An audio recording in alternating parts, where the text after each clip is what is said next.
You're the only one that knows. How did we get from talking about our military experiences to this? This still relates to a military experience. This was a part of our military experience. I know, it really was. I mean, we were both in the military. Welcome to the It Couple. Here you will get to listen to a husband and wife babble About life situations, enjoyment, and fantasies. And without further ado, Let's start the show. Alrighty. So, hello everybody. Welcome back to the It Couple. I'm Laura. And this is Xavion. And today we are going to discuss our military backgrounds. Yep. Well, I guess like there's always this like that weird, scary part, like kind of revealing your past of what you did during the times of the military. Yet in a way, it's kind of like a good way for us to connect to you, the listener, with knowing a bit of ourselves. So there's good, there is bad. Well, I think like there are things in our lives that help to shape who we are, and the military definitely was a big part of both of our lives. Yes. I mean, it's how we met. It is how we met. It is, and that's a story unto itself. Yes, it is. But for this episode, we're going to discuss our different military experiences. So, I guess, honey, do you want to start off and like what made you decide to actually join the military, and then I'll do mine. I guess like for me, the quick and simple thing is it seemed like it was not exactly like the family was pushing me towards that way, but since it was familiar territory, it was kind of like the route that my father's father had went and stuff like that. So it was a family thing that we were a military family. I lived pretty much my entire life on base. So it seems like to be one of those natural things of what are you going to do? Well, I've always seen people in the military being in the military. I guess that's what I'm going to do. And I didn't really have too much of a secondary option other than I'm just going to be in the military. I didn't really have a strong idea of what else I could be. So for better or worse, I went to the military. Yeah, so for me, it was the exact opposite. Which that's like our common story. I know, it really is, isn't it? Yeah, no, I mean, I had a grandfather or Zers. I don't know if I had more than one, but I definitely know I had at least one grandfather that was in the military, and we usually all have stories. more than one grandfathers, like great grandfather, yeah, greater. But either way, but other than that, I mean, I had no connection to the military. My dad had wanted to join the military, but he was in a motorcycle accident when he was 16, and it blew out his knee, and he couldn't join. But other than that, I mean, it was just stories here and there. Either way, so I was approaching graduation. I had already applied to colleges. I had great grades. I could pretty much choose wherever I wanted to go. I had lots and lots of options, maybe too many options. I don't like the grades options on my side. I don't, but the problem was I didn't know what I really wanted to do. And so then I remember seeing a one of those commercials for joining the army, and I was like, hey, well, Dad, would you come with me to check this out? And we went there, and they did their sales pitch, and it won me over, and so there we go. I decided to join the army. Well, the funny thing is that sales pitch on kind of it is like joining the military is like a way of jumpstart your life in a different way you've never seen. I'm not sure if there's anything to compare to that. I mean, I can say like there's you're going to college, you're leaving the house, you're calling your mommy and daddy, and hopefully you're financially capable of affording that back and forth. But then when you're in the military, you can't just grab a phone. Yeah, so, I think that's the big difference. You go to college, and I mean, if you really want to drop out, you can. You go into the military, you're stuck. Yeah. I end up staying an extended period of time. What if you make the wrong choice? What if you realize once you're in there, like, hey, maybe this isn't the lifestyle for me? I mean, that part actually did hit me while I was in the military. Me too. Yeah. Numerous times. Well, I had a leg injury that kept me in there for longer than imaginable. Oh, in your basic. Yeah, exactly. Air Force, they call it basic too, right? Yeah, pretty much, yeah. But I had a bit of an injury. I got put to at the time it was termed the 319th, and I stayed there for a few extra months. So I believe I spent it was a full 9 months, full 9 months, I think at the time, which is Wow. yeah. I would have like shit a brick had I been there that long. Well, 9 months blindly. I had no idea like when I was getting out. So, and there's people that had been there longer, had been there full year. Yeah. That were injured, and they can't just let you go. For whatever reason, I never really bothered to look back to research. I like to choose my mental scars. And I can definitely say that once it's like nothing else. They really have the idea of really feeling like you are, you're owned at that point. You are made of the military. You are military property. That whole rumor that maybe you've heard, for those who are civilian, the skin burn thing is a true thing. Yes, you do get hit, and you can be written up for damaging military property if you get a sunburn. When we went to the MEPS where I was signing my contract and all that stuff, and I had just come off of graduating. I had been on a vacation, and I was a little red. I mean, I'm really white. I have two colors, white or burnt. Yeah. And so I got sun and I was red. And I mean, the doctor was practically yelling at me. I hadn't even signed the dotted line yet. Can you imagine a doctor yelling at you? Yeah. I mean, it was pretty crazy. I mean, I'm there, practically naked because, I was going through my exam with the doctor or whatever, and he's all like, hey, you shouldn't do that and you could get in real trouble. It should have been a red flag for me at that point. I should have known. Yeah. This is what I'm getting into. It's definitely, we will say this here and now. We are not against joining the military at all. It is a firm option. But we feel like they don't necessarily present what you're getting into. No, I think they do. I think they present very well. As long as you're not looking at their promotional material. If you're looking at Full Metal Jacket, these are movies. Yeah, but I do feel like sometimes the movies show more of what the reality is. Yeah, but the thing is, when you watch a movie, you don't think that that's reality. Yeah, but you think about like Jarhead. And kind of how the mood of it actually. I remember G.I. Jane. I liked that movie. G.I. Jane actually works really well. They didn't really kick your butt as that bad. Well, that was the SEALs, though. That's completely different. Emotionally, you can kind of get a feeling of how that they are definitely actually worse. Hit you. At least, I mean, when I went through, they couldn't.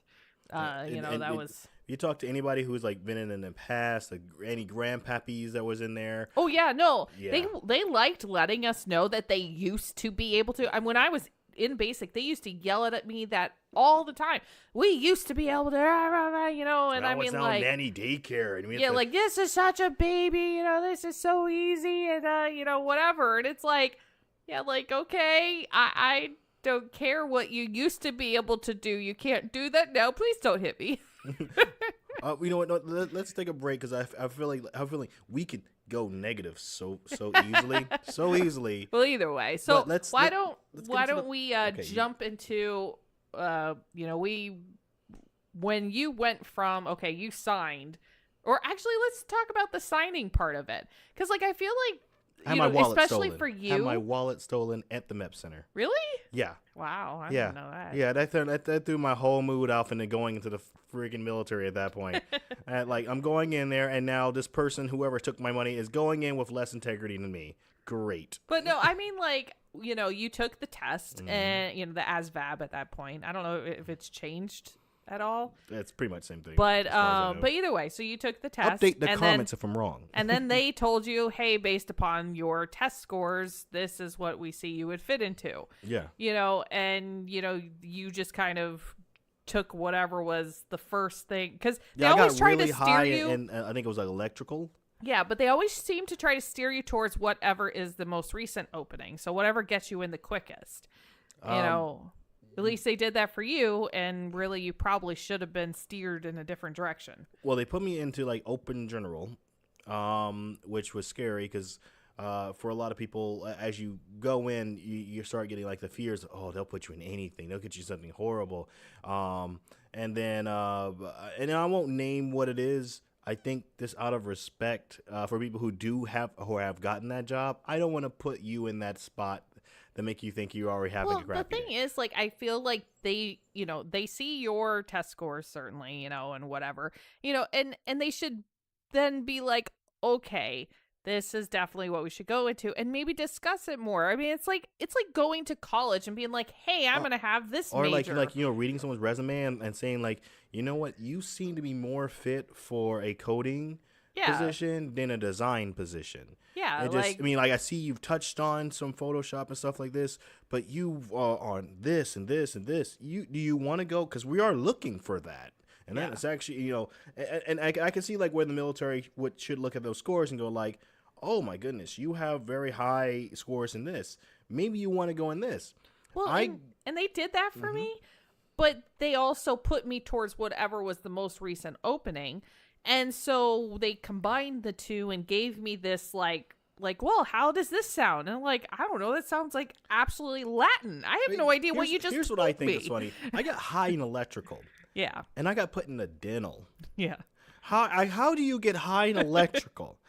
I mean, and this is working. Well, and the funny part is, I got put into something that's kind of electrical. Yeah, I dealt with singles. That drove me nuts. And then here I am, like I'm out. I'm finally going towards or discovering what field I want to be. It is ever changing, y'all, because the world keeps getting more and more confusing. On later podcasts, but I wanted to go and get into computers, building rigs and stuff like that, and the IT guy. I was kind of wanting to be that, and then I go into dental work and start working on teeth. Meanwhile, what do I do on the side while working on teeth? I'm building computers, building your computer, talking about this person or whatever. They're talking about this and video games. I was totally trying to get in there. I was working with I'll leave it there because I guess it's okay to say we was working on satellites and stuff like that. Crazy stuff. But no. Who, me? No, me. Oh, you? Yeah, well, with the guys who worked on the satellites, I was next to the guy who was the it man. That's what it felt like for a little bit. Like I want his steer. Like no, he doesn't even want to do it. He did high end dental. He should be doing this. But it's kind of like it's like they kind of brush over the papers. Here's a bunch of applicants. They all fit in categories. I don't really care. Put them here, put him there. Yeah, I mean, it definitely felt very rushed to me. And my dad was there with me, but it's still, I mean, we were both completely new to this. We had no idea what we were getting into. So he didn't know what questions to ask. I didn't know what to ask, so we're just kind of trusting this guy, and we did make sure to mention these few things, like that our recruiter had said, that, after basic, I wanted to be able to go back home and like do, I don't know, something at the recruiting station. Yeah, some kind of promotional, like, hey, look, I joined and I'm safe. Yeah, and we were told that, I could do that. But then lo and behold, it was like, well, once I had signed a contract, then they're like, well, you should have made sure it was in the contract. Like, they told me it was good. Yeah. I mean, like, I guess I assumed it was. Was I supposed to read through this 100-page contract? I don't think it wasn't 100 pages. I have no idea how many pages it was. I know I read I believe I read through it. Who knows? It's been I don't know. years. I will say to this day, I now read contracts. I am that person. She totally does. I do. I just, because I learned from that experience. I mean, that one thing caused a lot of stress in my life. I'm extremely very close to my family. And it is like when you hear that term, signing your life away. Yeah. Like when you say that to someone who's been in the military, we know exactly the gravity of how that works. So anybody else who's been out there and understand, you can definitely relate. I do feel like we're still hitting on such a negative mood. The thing is, you gotta get to the positive. No, okay. There is nothing in civilian life that can even remotely relate to what it's like in the military. I mean, even if you join the police or you join the firefighters, those are all very difficult jobs. Yeah. But you can still leave it. Yeah. At any moment, you can say, hey, I quit. Yeah.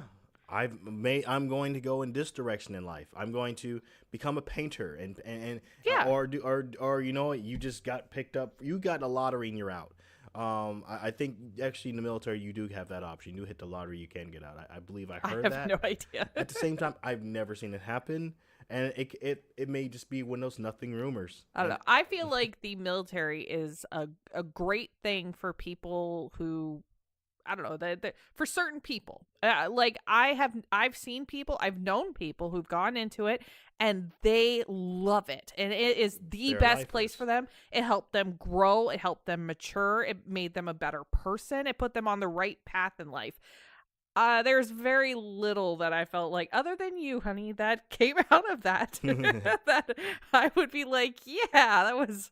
Okay. Well, let me steer on some positivity because look, we guess it seems like a good segue into it. You know, at least we got each other from the military. Yes, we did. It It was definitely a learning experience. It was a learning experience. One thing I can say that without a shadow of a doubt is one thing that I cherish a lot from being in there is you meet some of the best true friends you'll ever have in your life. Oh yeah, no, I mean we still interact, and talk to people that we knew while we were in there. Yeah, and I mean, it certainly you build bonds quickly. Yeah. Well, yeah. You're cooped up for months, years on end. You get to know these people around you. Their perks, their good points, their bad points, their highs, their lows. You mean for any Share a lot with them. Yeah, for any normal person, even for the crazy people around you, you're feel for them. You want to protect the people around you, and I think that if there is something that's the best I got out of that is just some of the relationships. I even got a marriage out of it. I mean, that's pretty good. Yeah. But that's one of the nicest things I think that I can definitely take from that. I will always have those experiences, those memories.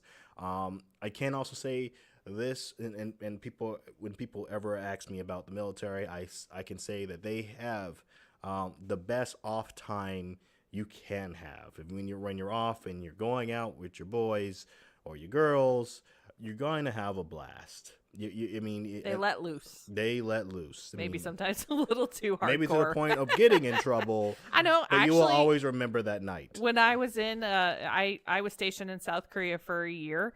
And when I was there, when we partied hard. But, and the thing was, too, we were always around each other. We're always very careful to keep an eye on each other and stuff like that. You still function as a team. Yeah, I mean, definitely they ingrain that teamness into you. And so even when you go out and party, you're always in a group. You're not going, you have that buddy I don't want to system. be a wingman. That's why I see a lot of civilian, on the civilian side is like, man, come on, man, you need to do that. When it's the other side, when I was in, man, come on, get another cup, just grab you. We'll take you and bring you to the car. You'll be fine, man. Whatever. This is our night. Yeah. Everything becomes a huge moment. You could be doing very little, and it becomes a big thing. He just tied his shoes. Look at this man's shoes. He done tied his shoes. It's just yeah. I mean, once I nuts. got out of basic and AIT, it got a lot better. I was a lot happier then. But getting through those times was a little rough, but yeah, no, I mean, once I was in the rest of it, the South Korea was a little difficult because I was so far away from home, but it was really cool to be able to experience, a different country and I got to travel and went to Seoul, and I went to a few other places that I can't remember the name. I went to the I'm one of the guys who got stuck at one base, and that was my entire thing. Well, I went to the demilitarized zone line, so the DMZ. Yeah. And I can actually say I stepped foot into North Korea. It was a building. And I walked to the other side, mostly just so I could say, yes, I went to North Korea. Yeah. So how about this? Have you ever listened to a podcast host that said that they have been to the not a guest, the host? Come on, you gotta subscribe after that. We got a DMZ survivor over here. A survivor. Wasn't that bad. It was weird. It was raining that day that we went up there, and we're all in our dress military, and I'm going oh my God, seriously, let's just scream, hey, we're American soldiers here. You're right there. I know, right? Yeah. It's we're staring across at all the, the North Korean soldiers over there, and we're like, okay, this is a little weird. I'm not a big fan of this. Yeah, that's definitely not it's a not like this positive. is, we're still not on good zone with them.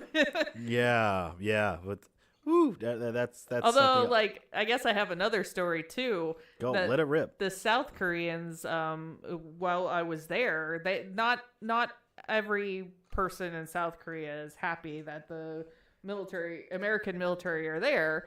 Which, I mean, there's always going to be This was years people. ago too, so Yeah. maybe they're really happy now. Maybe, I don't know. It About was the younger crowd. The older crowd. They were always extremely pleasant and very thankful. Because they remembered what it was like. And so anyhow, we were there, and there was a protest going on outside of our base, and some of the protesters got onto the base, and they had to evacuate us out of our dorm rooms because it apparently had been right near where we were. And so we're all like in our flip-flops walking. And I mean, we were like in the middle of nowhere on the base where our dorms were, and our barracks or whatever. And like, yeah, so we walked probably a good 3 or 4 miles, in our flip-flops to where everybody else was, to where the store and stuff was, but these people had come on base. They had rammed a tractor into the fence and lifted the fence up and got under the fence, and they had like pitchforks and things like that. They were coming on there to try to harm the American soldiers. And we had heard about after the fact too, because we could see, I have pictures and videos somewhere of it too, but like we could see the line of, because they wouldn't let us protect our base, so they put the South Korean police out there. Yeah. And they like injured their own police officers trying to get onto that base because they were very angry we were there, and it's one of those things that protests, whether they're in America or Korea. Yeah. I mean, the funny thing is like we hear about. I like that. I feel like I can maybe chime in a little bit. I didn't do all that cool stuff. I was one of those people stuck at one base. And now, if you ever been to people who is over in Minot, I feel your pain. But it wasn't as bad as you did get to go to. You helped in the New Orleans after the Katrina went in there. Yes-ish. I didn't go to actually New Orleans. We helped with people who were coming from New Orleans, Okay. and we pretty much like. I knew you got some sort of medal for it. That's all I know. Oh yeah, it was cool. Thank you. I think they're okay now. Hopefully they're doing all good. Thanks for the middle guys. But yeah, when after the New Orleans incident happened, Hurricane Katrina came down, and we were definitely in the midst of trying to get the people who were just they were getting bussed in, and we were clearing out a building. I don't know much about the building. I wasn't getting any details. I was told to do this, and I did that. We took down like you go into cubicle offices. Yeah. Now those cubicle offices, when you see like the power outlets and everything else, it's all wired through. Yeah, we yanked and ripped the crap out of all that. Like so that it wouldn't electrocute. We needed the space, so we couldn't have cubicles there. We needed to have so we can lay the beds down, the cots. So you cleared out the building, so that you could put people into there. Yeah, we basically busting out there, making things as clear as possible, wall to wall. And I was in South Korea at that time, and when Katrina hit, and that was the weirdest thing for us because we had no idea. We were cut off from what was going on over there. It's not like we all just sat around and watched American news, we're in a completely different country. We're working, I was doing 12-hour shifts, 4 days a week. And, so I was kind of busy. And anyhow, I remember I was in our chow hall and I was eating, and we're all like watching that was about the only area we actually got American news. And like we would see things going on there and get caught up in the world over in America, and you were the outsider looking in. Yeah. So we're like watching this, and we can't hear sound. There was no sound. So we're just I glanced up there, and I'm like, there's like helicopters hovering above some people, and there's like water all around. It was dark, and people were like, there was the video that they had where they were looting, stores and stuff like that. And we're like, oh my gosh. I mean, we were talking about this and we had no idea at this point where it was. And we're like, what third world country is this in? What's going on? What's happening? And then we found out it was New Orleans after Katrina hit. And we're like, The U.S.? yeah. I mean, we were all like, what? Yeah. I mean, we were completely clueless as to what was going on over there. So it was just shocking to us to see that happening. And, I mean, it was a horrible situation and, but it was just weird. Yeah. It was so weird. Well, I remember when I was working with the people who were coming in, it's like reality had not hit them yet. Yeah. And very, very shocking. So, you're handing out, supplies, materials, stuff like that. And I remember a few times. Oh, they were definitely in shock, you mean? Like after. Not exactly shocked, just not understanding what had actually happened just yet. That the world had, what they once knew was not the same at that point anymore. Oh. Hopefully everything's good for them now. Well, yeah. I mean, but that's kind of like what we were seeing too. Like from what our perspective that we saw was that we didn't even think it looked like America at that point. Yeah. I'm sure that they just felt completely cut off from the world at that point. That hadn't hit them. Here's the problem. It was a fact that none of that hit them. So what you'd have is that, it's that imagine you just got pulled out of your house, out of our house, and, you were just told to go into this building and people are going to hand you food. And that someone just told you that right now. You were just speaking, oh, okay, thank you, okay, whatever, how's it going? That was kind of their feeling. Not that some people had just left a disaster and what's going on. They may not have been witnessing like what was happening to their town or their city. They've been on a bus. All they know is that, okay, hopefully this will blow over. They don't know what happened. So you fall into instances of of a lot of people coming back and, do you have a cold water, or do I really need this, or is there something softer I can lay on for now? And people could say entitled or not appreciative, but reality hasn't hit you. Just like if you was to walk out your door now, hop into a car, hop into a building, and someone's handing you stuff, and you're thinking, okay, well, this could be better, guys. And like, you don't understand, the house you left is gone.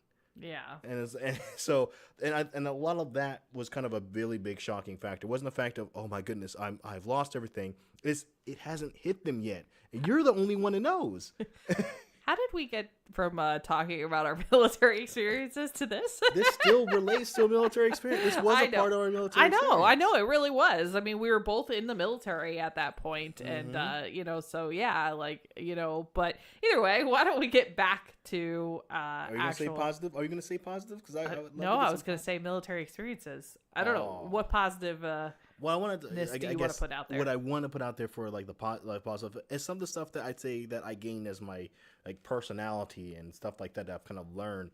When you're in the military, they take that, what do you call it? Your childhood, and they crush it. And that is a bad thing. I don't think that's really a good thing. Well, they told us numerous times too that they wanted to break us down so that they could build us back up again and build us as a team. So it was poster. Yeah, so it's breaking you down as an individual so that then they can build you together as a team, so you work together as one unit rather than you as an individual person. Yes, and I believe that would have worked, maybe even for me. And I can see where the matrix lines, you see the code and everything, it would have worked if I didn't stay an extended period of time in basic. And I can say the time I noticed that it didn't work was when there's you had to give reporting statements in order to talk to anybody that was above you or anything like that. Mm-hmm. And I was actually seeing people who are graduating, and they kind of had this attitude of, oh, I just accomplished something and this is going on. I've been here longer than you. Yeah. I've done everything you've done. I've been doing in fact, I'm pretty sure I worked much harder than you did to get where you're at, but I'm still here because my leg hurts. You haven't, I think that was when it was breaking down. I'm just saying this statement because I'm forced to at this point.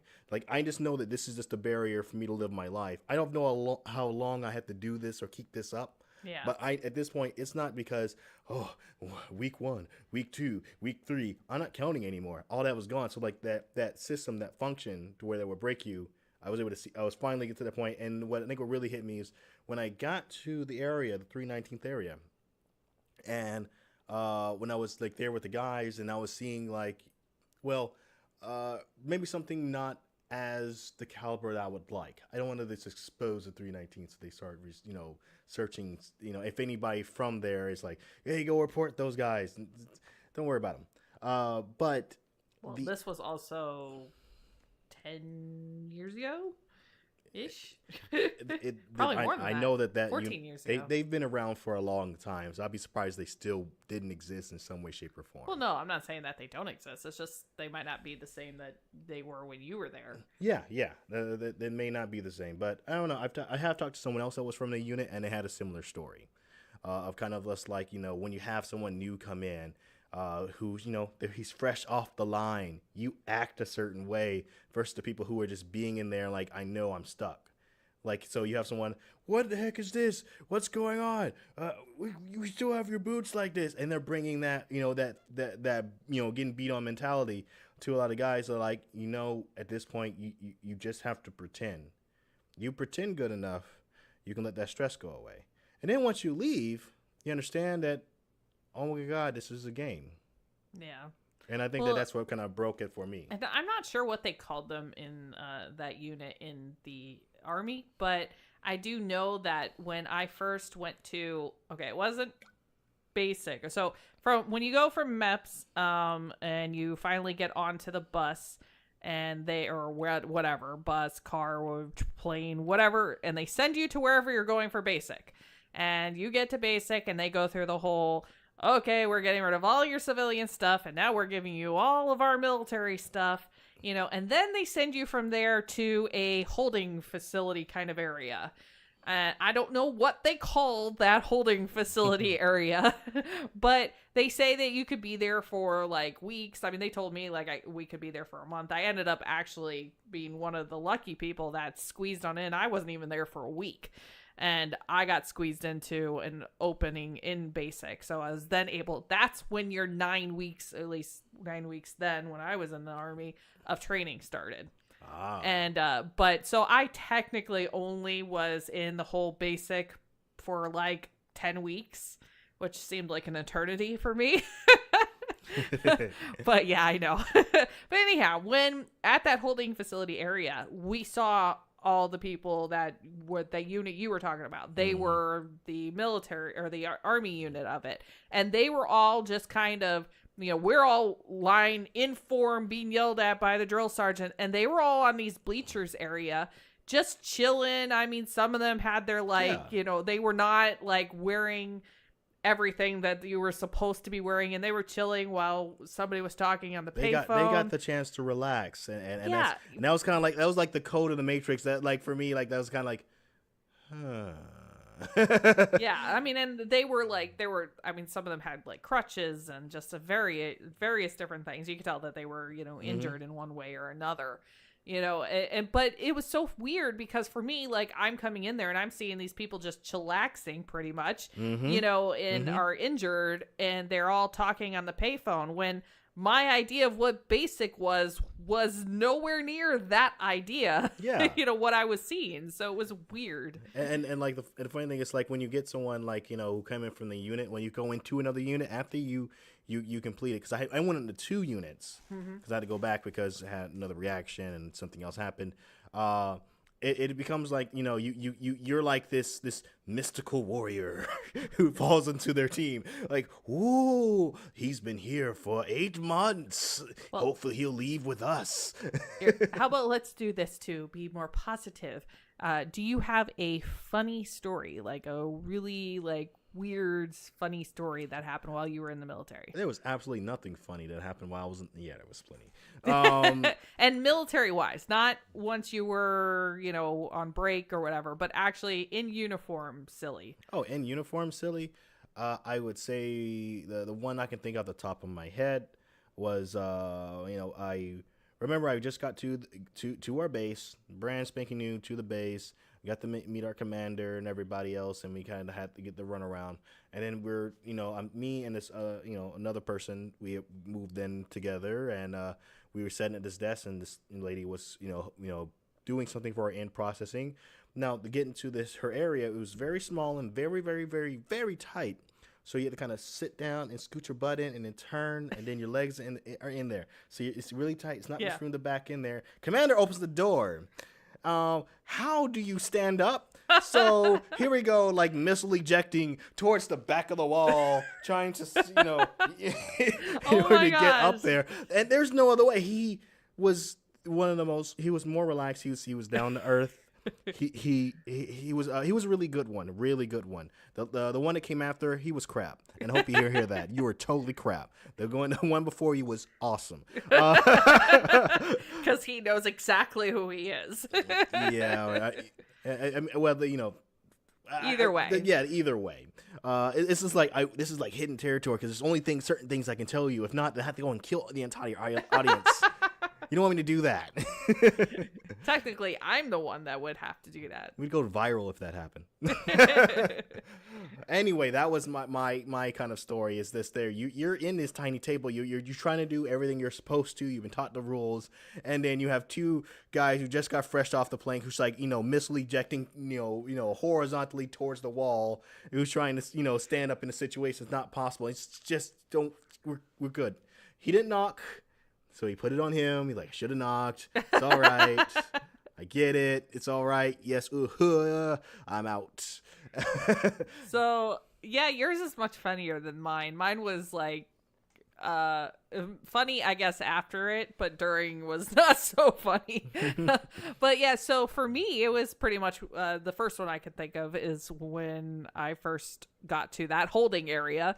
And so we had gotten in. I went on a big bus that then brought us to a place where everybody got dispersed, and then me and a few other people then were put into this like little van, and that van drove us the rest of the way to where our basic training was at in Fort Jackson. And so anyhow, I went from Florida to Fort Jackson, and stops for bathroom and food, and that's it. Yep. Mm-hmm. And so when we got to Fort Jackson, I think maybe it was like it might have been a little earlier than that. Maybe like 11 or 12, because by the time that we actually got to where we were sleeping for the night, and that was after we had gotten rid of all of our civilian clothes, after we had gotten every single piece of, paperwork and what we needed for the, our uniforms and our sleeping stuff and our bags and all of that stuff. So we had been inoculated into the process. Yeah. And and so they finally were like, okay, so by the time that I got to where I was sleeping, it was probably 2 a.m, and I had been up for a very long time. I wouldn't even be able to tell you how long I had been up at that point, but it had been a long time, and I was tired. And so there were 6 of us that were plunked into here in a room that was full of other people, and it was, pitch black dark outside and stuff. And so I fell asleep. The next day we went through all this other stuff and process and whatever, and we're still getting more stuff. And because they woke us up at they told us we wouldn't need to wake up until 8. And I'm like, oh, good, I'll get a few hours of sleep. Yeah, they woke us up at 5 a.m. And so I had a couple hours of sleep at that point. And, so then we went to eat and, we did the breakfast. And they were screaming and yelling. And they were already starting the process, even though we technically weren't in basic, but we were still in it at that point. And so anyhow, so then they finally... I don't know when it was, but they finally were like, okay, everybody now, go back to your dorm room and your barracks or whatever. I had no clue. I was like, I don't know where they brought me. It was so early. It was dark. I was lost. I was like, I went from floor to floor to floor. And this was a building. They had I don't know, 6 buildings. 2 of them were definitely for sure, barrack buildings. And the barrack buildings with the girls, which thankfully I was in that one. I got that right. I knew it was on the left side. And I went in that building. I had no clue which floor I was on. And there was probably a good 7, 8 floors. And I was just like, oh my God. And then finally it was like, somebody recognized me. I'm like, oh my God, I was crying. It was horrible. I was like lost forever. And I'm going like, oh my God, I'm going to get in so much trouble. I mean, like, seriously, how do you like not, you make us march everywhere. You can't march us back to where I go. I remember that. I do remember like a few people being lost before. When one thing I thought was kind of funny, I had done so much when I was on my extended period there that I learned the entire base walking through it. Oh my gosh. And I don't mean just like entire the base. I remember there were some outside events that we were able to help and assist with. I remember that outside the base and inside the base walking. I went through I hell. wouldn't even be able to tell you where in relation the holding center is from where basic is. I never saw much of Fort Jackson at all. I saw all the gates. I remember I once went to the I was, because we were in a hospital area and some people need to go to hospital and you had to be you need a chaperone, and I chaperoned a couple times. I remember watching fireworks with a retired general, picking him up via cab from his room, going, oh crap, don't get in trouble. He was like, you're here, you're never getting in trouble. Thank you. Like, sweet. Thank you. I pray, they probably would still, get their licks in if it had me. I didn't trust that fully, but I actually had that happen. And then as we're driving away, there's fireworks and stuff like that. Crazy stuff. I mean, there's so much, I guess, like what I could just expand upon, but I'll leave it at that. I stayed way too long doing something that shouldn't have taken as long, and I saw a lot more than your average person would have going through the same thing. So in a way, it's a blessing and a curse, which I think is also a big part of our experiences. One thing I want to put out there, and I think I want to get to with positive experiences, is can you think of a few traits that you picked up from the military, or that was inspired by the military, that you now carry and use to this day? I eat really fast. Well, that is a good trait we both picked up. I don't know. I may have eaten fast before. I mean, I was really accustomed to the seat, eat, and get out. That was if you're a parent, teach your kids that: sit, eat, and get out. It's not about being pretty. It's about being efficient. Yeah, no, I did not used to eat fast, and then I was in the military, and you had to eat fast or you didn't eat. It was bent on survival. I need food, but I don't. Well, especially if you were near the end of the line. Yes. Did you ever get near the end of the line? I did once, and I made sure never ever to be there again. Oh my goodness! I didn't get to eat anything. Ketchup wasn't just a topping; it was a lubricant, so you can get food down faster. Yeah, everything got ketchup. Yeah, I think I never sat down because this is how it goes. So if you're in the front of the line, you go through and you get your food, then you go sit down. And then, everybody else in the line follows suit and does the same thing. If you're at the end of the line, the problem is that when you're the last person, as soon as the last person sits down, you have what? A minute, I think? Yeah. It's a timed thing. As soon as the last person sits down, you have, and I believe it was a minute. I don't know. It might have been shorter than that, honestly. And most meals I don't even remember, actually eating the food. Yeah. No, I remember going through the process, and then on your way out, you would dump anything left over into the trash can or whatever, and then they would always stop us to go into the restroom, which I had another horrible encounter that happened with that. Should I tell that one? I don't know if you should. I got so much material already. I mean, go ahead. Okay. All right. Well, either way, so they always would line us up by the bathrooms, so that we could go, before we head back to our barracks. And so you tell your squad leader or whatever that, hey, I'm going in there, and you do it a lot more formally than that, but either way. So I went into the bathroom. I came out of the bathroom. They were all gone. My whole unit was gone. I was panicked. I mean, you walk out, basic training. Okay, for you civilians out there, you may not understand exactly the gravity of this. So let me try to translate. So let's imagine like you're back in high school, right? And you're maybe you're on a team, you're visiting some other school. You go use the bathroom. You get out the bathroom. Your school bus left. Yeah, that's kind of how it goes. Yeah, that's kind of the gravity. And we didn't have cell phones to call. Oh yeah, so all of a sudden you're stuck at Grand Oaks trying to figure out what the hell is going on. Plus, not to mention, they are at this point. I had been there already for a little while at that point. So they had instilled into our heads at this point. Everybody stays together. This is a team thing. If one person does something wrong, everybody, gets beat for it. So I'm going like, they just left a person behind. I'm that person, and I'm terrified to get caught being that person and trying to explain. They left me. I'm not just some random soldier running around by myself. Like, that would be really bad. I would get in a lot of trouble anyhow. So I booked it. I ran about as fast as I have ever ran. And I mean, I'm in my boots and full gear and everything. I mean, I booked it. I have never ran so fast in my entire life. And, the funny thing is, nobody noticed.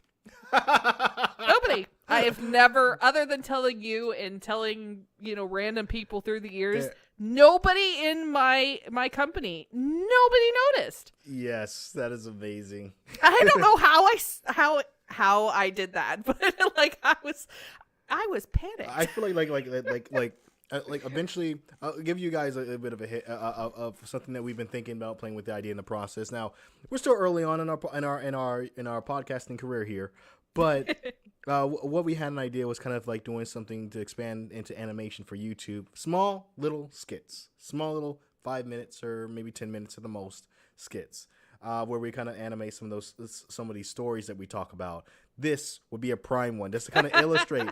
Just imagining walking out there. There's your unit. You march up to there together. Everybody say it together. One unit, one fight.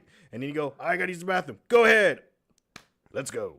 Everybody, and then you come out. The world has changed. You were in an area where that you are vulnerable. Like, oh my goodness. I mean, honestly, I was really lucky that my company was the one that stayed in.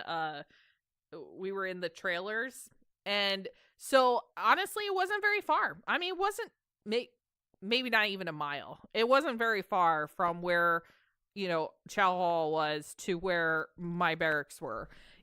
So mine was about a mile. Mine was about a mile and or a mile and a half. Yeah, I knew some that that went a lot longer because they marched you there together and they marched you back together. Mm-hmm. So yeah, but I was really I lucked. I mean, and nobody. There was nobody. It was like deserted. I mean, the military gods were with me that day. Oh my goodness, I remember oh my god, there's so many memories of just crazy, weird stuff I had to do along with that. Maybe what we'll do is if you really enjoy hearing our military experiences. You've heard most of our basic experiences.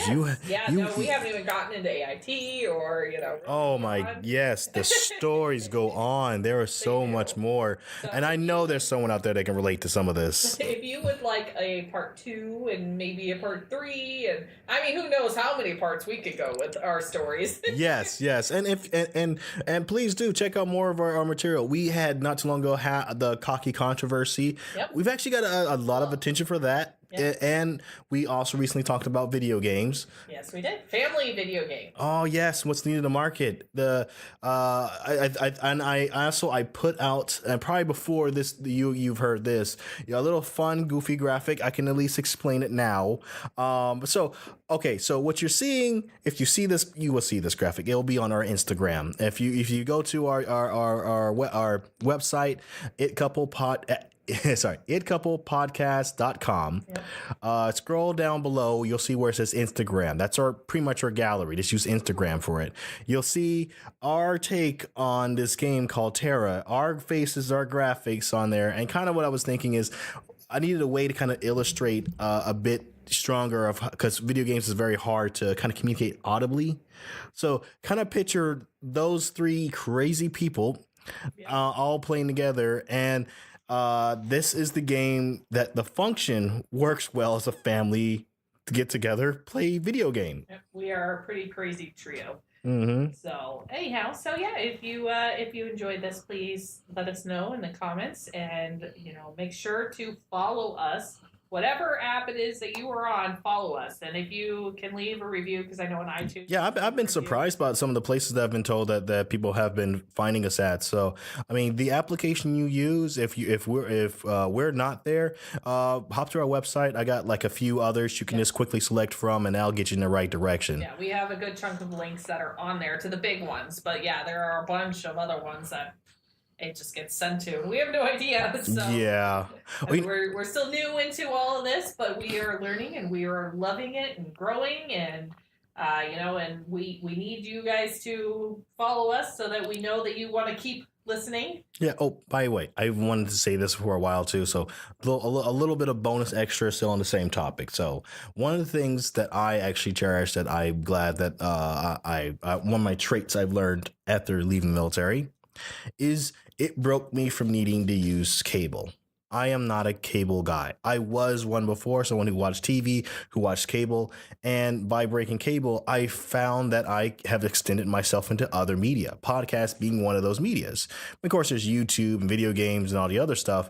But each one is now I choose to listen whenever I want to. I'm empowered versus me being stuck waiting for the next show to go on there. And I mean, you may not be the same, but it's one of the things I kind of cherish is, having I now, want to enjoy the media when I want it, how I want it. And because I can, I do.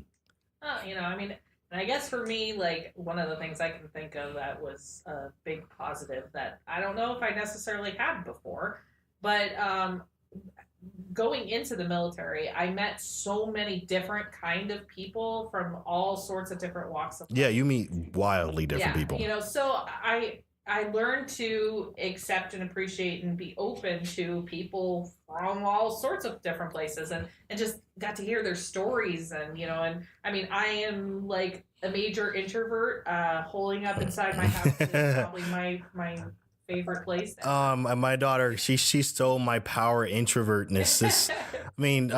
Yeah. But either way, so that to me was something that I would not have ever gone after myself ever, but I was thrown into a situation where I was surrounded by people from all over. Yeah. So I guess that was a good thing for me, because again, I wouldn't have had that before. So now I love listening to people's stories and where they're from and their viewpoints, even if they differ from my own. Yeah, and you ever need an icebreaker, you meet someone or you know someone who's been in the military, or you yourself has been in the military, hey, put in the comments, put it out there to the world. What is something that you think is a trait that you've gotten from the military that you carry on with to this day? It could be anything. Mine was simply I dropped cable. This is, I said it in a very pretty way, but that's really what it is. I dropped cable. But there's others that I can put in there too, but that's just the one I want to note. But leave us a comment. You can leave it right on our website. You can leave it under the media that you enjoy. If they do have a comment section, I noticed that a few don't. But and until next time, guys, because I'm wrapping this up right now. One thing you have to do: take it easy. See ya. Hey, you stole me. Okay. Okay, want to do it one more time? Okay, you take mine. Okay, till next time, guys. See ya. A firm hesitation there.